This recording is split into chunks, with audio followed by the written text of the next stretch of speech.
Don't be fooled by the word tankless. A tankless or on-demand water heater actually still holds a little bit of water, and during cold temps, this can freeze and damage the heat exchanger. And while every brand is a little bit different, there are essentially 4 basic steps to winterize a water heater. Let's get into it.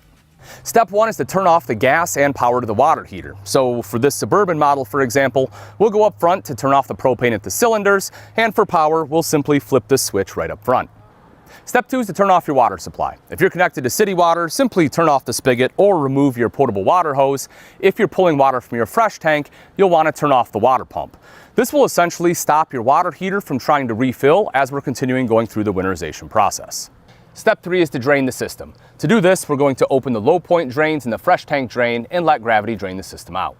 Once done, it's recommended to blow out the system. You'll want to use an air compressor and set it to less than 40 psi, as anything over 40 can damage your plumbing lines.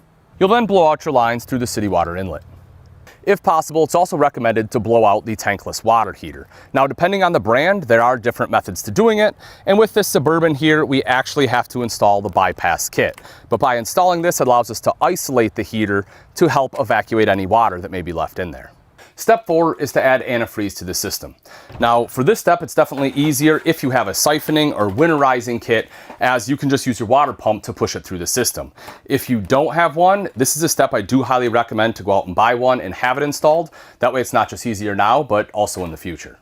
It is your option whether or not you choose to bypass the water heater, but unlike traditional water heaters, it is actually highly recommended to fill your tankless water heater with antifreeze to help protect the heat exchanger, as the water does tend to get trapped in the coils. To start the flow of antifreeze, we're going to take our siphoning hose, put it in the gallon of antifreeze, and turn on the water pump.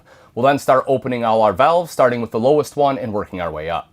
Start by opening up the low point drains and letting them run until you see pink. You'll then want to open up any other valves and faucets outside, as well as the pressure relief valve on your tankless water heater.